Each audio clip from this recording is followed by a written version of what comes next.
সুন্দরবনে উদ্ভিদের গায়ে টিউমার সদৃশ অজানা গাছ, বিজ্ঞান মহলে চাঞ্চল্য।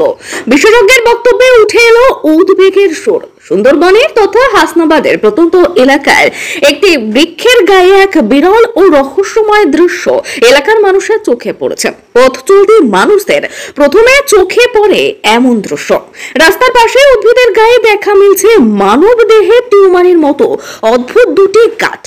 আকার, গঠন ও অবস্থান এমনই অস্বাভাবিক যে প্রথমে দেখলে বিস্ময়ে হতবাক হয়ে যান স্থানীয় বাসিন্দারা। উদ্ভিদের দেহে এমন টিউমার সদৃশ গঠন সচরাচর দেখা যায় না, ফলে বিষয়টি নিয়ে শুরু হয়েছে জোর চর্চা।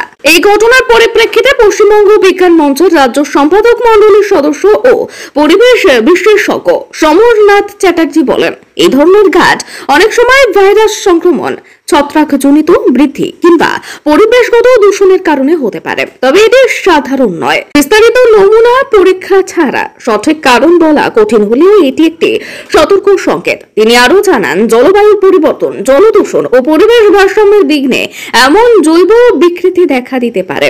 অনেকে অবশ্যই এই ঘটনাকে অস্বাভাবিক বলে চিহ্নিত করেছেন।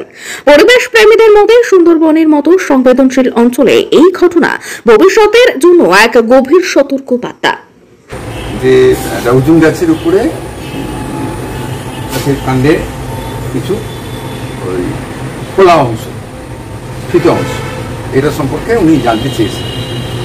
এখন আমি যা দেখলাম ভিডিওতে, এটাকে উদ্ভিদ বিজ্ঞানের পরিভাষায় বলে গল ফরমেশন, GALL, গল ফরমেশন, অর্থাৎ গল তৈরি হয়েছে। এটা হয় গাছের ক্ষেত্রে, কাণ্ডের যে ত্বক আছে, এই যে এটা সাধারণ গাছ, সাধারণ গাছেও হয়, আম গাছেও হয়।